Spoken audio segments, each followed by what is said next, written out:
Hello, I want to welcome you to this training video today. Most of you people have taken the opportunity to be a part of a great adventure this summer, and I'm excited to be a part of that with you. It's a great adventure that I chose to take many years ago, and it's changed my life forever. My name's Kyle Wester. I'm a BWO board member, and I've had the chance to kind of be a board member this past year, and I've enjoyed the entire experience. And I wanted to be on the board because BWO and the missions I've been on with them has transformed my life, along with the other short-term missions I've been able to do. Altogether in my short life, I've been able to go on 7 short-term mission trips in 7 different countries. Spent time in Thailand, Siberia, Israel, Africa, Central America, and every one of those trips has a unique place in my heart. Now, my first question for you is, why go on short-term missions? It's the same question I had about 12 years ago when I went on my first trip to Thailand. My brother was a big advocate of missions. He had been to the Philippines. He said, "Kyle, you've got to go on this summer missions trip." And I said, "Dude, I got other things to do. I want to spend my summer hanging out with my friends. I want to work and make some money." But when I went to Thailand, and I spent 2 months in Thailand there loving the Thai people, it transformed my life so much that when I went back to college, I changed my degree from a psychology major to a missions major. I said, man, I want to do this the rest of my life. I got the bug, and I guarantee you might get the bug as well. This bug that gets inside of you that says, the world's bigger than America. There's people all over this world living lives that I can't even imagine. You know, when I went to Thailand, it just blew me away that in this small village I was in, that I never knew about, there stands a golden statue to this woman that they go and light candles to and pray to and ask her to guide them. And I sat there and watched this with a broken heart. And I said to myself, these people need to know Christ. And I tell you what, that moment when I came back to my college, I said, I want to be that man. I want to be that person to go over there and change the world for Jesus. And I began to think to myself, I don't know if you've ever asked yourself this question, why wasn't I born in a small Muslim village in Turkey? Why did God give me this opportunity to grow up in this city where Christ is so readily available, where my friends all knew Jesus growing up, where me doing a prayer group at my high school, my public high school, wasn't that weird? Why didn't I grow up in Thailand where these Thai students every day were persecuted by other Buddhists for believing in Jesus?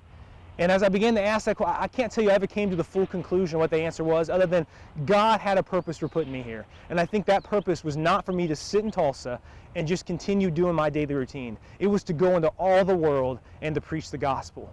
You know, when we read in Acts, when we read the Great Commission, we see God keep saying, go, go, go. And yes, I think he means locally. Go to your local communities and preach the gospel. But there's something different about going into all the world. And I'm excited that you have said, yes, I want to be a part of that, Kyle. I want to go do what you did. I want to go experience that. Because when you're over there in those other cultures, I mean, it blows my mind what they're going through. And that leads me to expectations. That leads me into when I go there, what am I expecting to get out of this trip? Is this trip about me?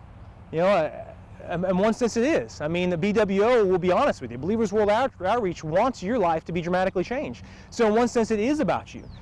Is it about the locals? You know, the national people that you're coming to tell Jesus? Yeah, you bet it is. It is about them. You know, because we want to come and tell them about Jesus. Some of these people have never heard of Jesus. Some of these people are dying to hear about this purpose and this joy that Christ has put in your life. And you'll see on their face when you tell them, I mean, you'll see that it will change them. But I still come back to the idea that I don't think this trip is about you. I don't think this trip is about them.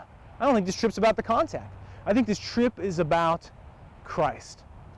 I think it's about the fact that Jesus has started thousands of years ago implementing a plan into these people's, this culture, this nation that you're going to. And he wants you to be part of that adventure and find out where he is and point it out to them. Look, there's Christ. There he is over there. And show them that he's been there all along. He's been chasing them all along. He's been chasing them in Uganda. He's been chasing them in South Africa. He's been chasing them. I spent 2 months in Siberia, and he was there. He was in Siberia. You know, when I was going to Siberia, I was thinking, Christ is in Siberia? I mean, who wants to go to Siberia? And I spent 2 months in Siberia, and I've had dramatic moments where Christ was so there for the Russian people. So I want to encourage you that in this time, as you're preparing to go, as you're thinking about what to expect, especially for those of you who have never been on a missions trip before, I want you to expect one thing and one thing only, that he is going to use you. If you allow yourself to be used, he will jump on board, because that's all he wants. He wants your willingness. And I know many of you have already taken that step by saying, hey, I'm going to do all this work to raise this money. I'm going to put all this time in this. I'm giving my summer off. And he is smiling on that. Okay? And he will bless that. One of the things that I thought, I don't know about you, but when I went on a missions trip, I thought to myself, I like to talk. And I thought, I'm going to go into some schools. I'm going to tell people about Jesus. It's going to be awesome. People are going to say, yes, Kyle, I want Jesus. That's for me. And I'm going to go home and I'm going to pat myself on the back and I'm going to think, what a great job you did today, Kyle. You led some people to Jesus today. It's going to be awesome.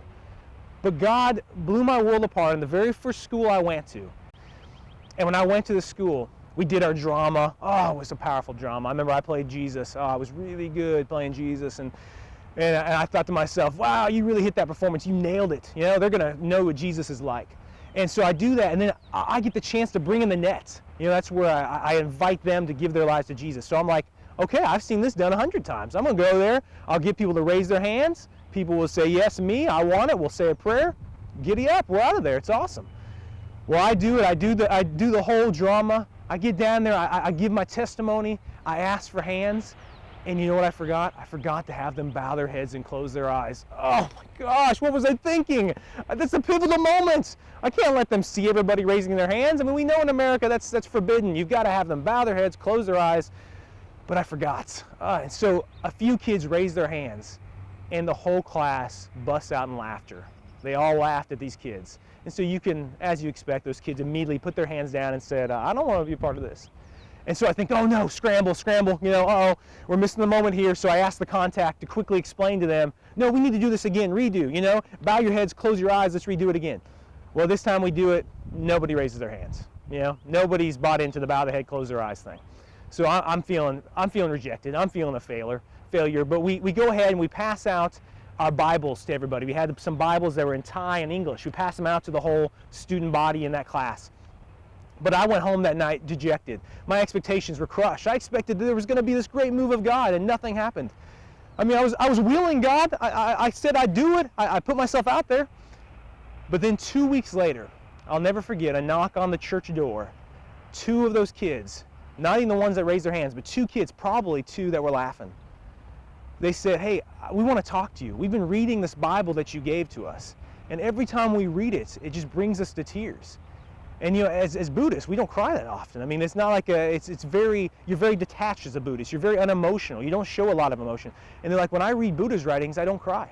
But when I read this Bible, I cry, and I want to know why. I want to know why it's moving me so much. So for the next 2 days, in our broken Thai and their broken English, using a Thai dictionary, we explained everything from the Trinity to demons to all this stuff. It was crazy, and you could tell God was there. I mean, when we talked about the Trinity, a very complex theological subject, they caught it like that. They immediately understood this 3-in-1 idea, and I'm like, oh my gosh! In America, most people spend years battling with this idea. And those kids end up giving their lives to the Lord. And I remember 5 years later when the pastor came back to my college, and they're still serving the youth group today. They're still part of the church today. And so that was so cool to see how God took what I expected, totally scrapped it, and yet still did something miraculous in it. And it was all because I was willing. Was I prideful? You bet I was. Did I want the glory? You bet I did. But God said, hey, you know what? I want the willingness. In spite of your selfishness, in spite of your pride, I'm going to use you anyway, Kyle, and I'm going to show you it was me. It had nothing to do with you. It was me. And I just used you as the vessel to spread that message. So I ask you to do that. Don't go in here with these preconceived notions that this is going to happen. I'm going to be used this way or that way. Just go and say, God, whatever you want to do. If it's make me look like a fool and people come to Jesus, make me look like a fool. If there's times where I get to shine, and they get great, let me shine.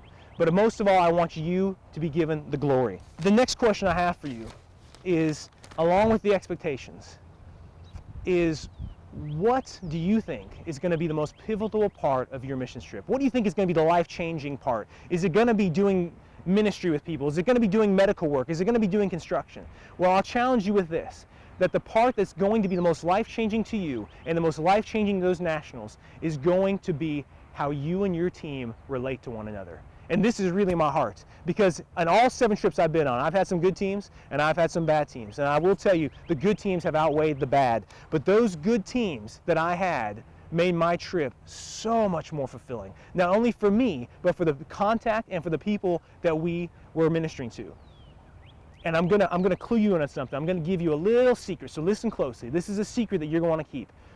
The only person who has control of your team experience and how good it is or how much it stinks is you. You have complete and total control of that. You can decide from this moment that I'm gonna serve the people that I'm with, or I'm gonna demand things from the people I'm with. I'm gonna judge the people I'm with, or I'm gonna pour grace on those people. I'm gonna treat people the way I wanna be treated, or I'm gonna treat people however I feel like treating them.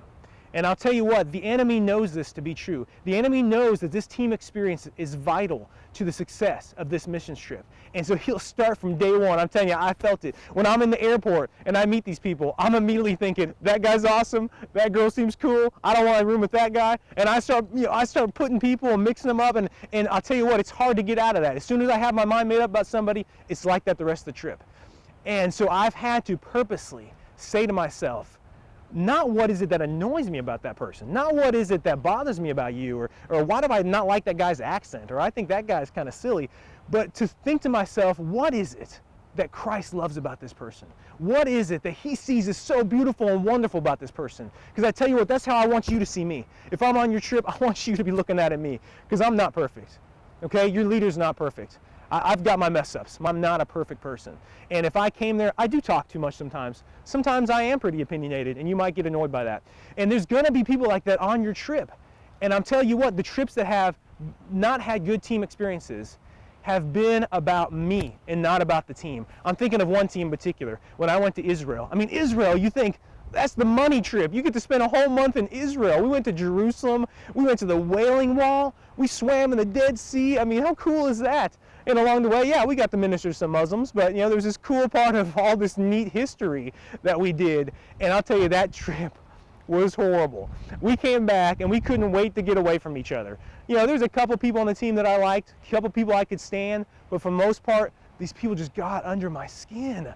Day after day, they became not my brothers and sisters in Christ, but they came about the girl who keeps whining about the food. They came the guy who won't shower enough. They became the guy who is taken up all the time in the bathroom. That's what they became. They were no longer these people who I love and want to do ministry with. And so I want to tell you that it relies on you. It's determined by you. Because I had a trip, that trip to Siberia, one of the best trips I've ever been on. 2 months in Siberia. And the reason why that trip was so awesome is because we took time to see the best in each other. We took time to encourage one another to be better than what we thought we could be. When I talked too much, they listened. And they would turn around and they would talk and we'd share. And there was none of this, I didn't see on their face of, oh, I wish Kyle would just be quiet. And I tried to do the same to them. I know this is a radical idea, but I tried to give my team members what Christ gives me every day. And that's a bunch of grace. That's a bunch of leeway to mess up, to be dumb, and to still love me. And so I encourage you to do the same thing, because you know what the Bible tells us over and over again is God doesn't want to do this just through you. He's made this whole plan. It doesn't work with just you. If you just go on this trip by yourself, it doesn't work. It only works in community. He talks about it over and over again, that they will know my love by your love one for another. That's what he wants to do. He wants them to see his love in how you interact with each other. And I tell you, if you don't love one another, if you don't think they don't see that, you're wrong. If you don't think the contact doesn't see that, you're wrong. If you don't think it ministers so much to the contact, if they see unity, if they see people who are saying, hey, what do you need me to do? There's nothing that I'm not willing to do. Whatever you tell me to do, I'll do it. Drama? Oh yeah, that's scary. But hey, I'm willing. Tell me, you don't want a testimony? Oh my goodness, that's terrifying. But I will do it. If you want me to try to do it, if you want me to help out with medical, I was really hoping to help out with the orphanage, and that was my whole heart. But okay, I can do medical. Be willing to change. Be willing to say, God, wherever you need me. I love this quote that I heard where it said, blessed are the flexible, because they will not be broken. And I just thought that's so perfect for the missions trip, because on those teams that worked, they were people who were flexible. Because I'll tell you what, plans are going to change. I'll tell you what, team leaders may have this whole idea of what it's going to look like, and it may look totally different. We had a funny thing in Uganda, where when we went to Uganda, the contact said to us, I want you guys to play soccer. Now, I like soccer. I play soccer. I played it throughout school growing up, and I really enjoy it. but we only had like 3 people on our team who knew how to play soccer. The rest of the people didn't have any clue how to play soccer. And by the time we ended up, you could picture this, we're in a small city in Uganda. About 500 to 700 people have crowded around to watch us play a soccer game against professional Ugandan soccer players, basically wanting us to look like idiots. And that was the plan. And we were going to tell them about Jesus after all this. I mean, needless to say, I was a little intimidated. Every time the guy passed the ball through my legs and I fell down and the 500, 700 people laughed at me, that was a little pride-breaking, you know? But in the end, God used that to reach 500 to 700 people, not only there, but on their radio, all throughout town. They talked about this message of Christ, all because of this soccer game. And the pastor knew that. He didn't just set us up to fail. He knew that this a time of us humbling ourselves was going to impress the Ugandan people, and they'd be more apt to listen because we were willing to be fools. We were willing to be flexible, and because of our flexibility, we were not broken. So determine now that as you listen to this training, as you go through this next few videos, that you say, I don't want this trip to be about me. I want it to be about Christ. Christ, do whatever you want to do in my heart, because I want this trip to be successful. And that's the only way I know it's going to be a success, if my eyes are firmly and totally on you. Because the more and more I bring it back to me, the more and more of a waste of time this becomes. Now I know some of you may say, oh, this is my first trip, I need to hear all this. Yay, I'm excited about this. You know, I can't wait to learn. Some of you may be saying, like me, like I do some of these trainings, I've been to 7 countries, I mean seriously, what do I need to learn from this? But I want to tell you that what I've learned of those 7 countries is that every trip has been totally unique and totally different. The people in South Africa and how to relate to them was totally different than the people in Thailand. The people in Israel, the rules there were totally different than the time I spent in Uganda. So I want to encourage you to take these moments to listen, to be teachable. Don't come in with the expectation that you know all this, because you don't, okay? There's always something you can learn. And take this time to say, this is preparation for these next 2 weeks or however long you're going to be in the country. Make this preparation time and put your whole heart and your whole mind into it. And I guarantee you, you will use it, okay? Daily, every day, you will have a chance to use this information that he's going to give you, because it's great stuff. So I want to end with the idea that I'm proud of you. I want to thank you for saying, I want to do this. I want to come out of my comfort zone. I want to see what the world has to offer. I want to see what Christ is doing all over the world. Because I guarantee you, just like God changed my heart, he's going to change yours. Get ready for your perspective to be changed. Get ready for your world view to be messed with. And God to start reshaping how you see. You know, when you come back home, what's cool about this, when problems arise, you say, man, are my problems anywhere near as close as that guy in South Africa who lived in that little broken up house, who had rats coming into his bedroom every night? I mean, seriously, are my problems that big? And I'll tell you what, you'll get this whole new perspective that God is not only working in you, not only working in your city, but he's working all over the world. And you'll be filled with hope. So be expectant of that he will use you if you want to be used. Thank you for listening to me, and I hope you have a great time listening to these trainings.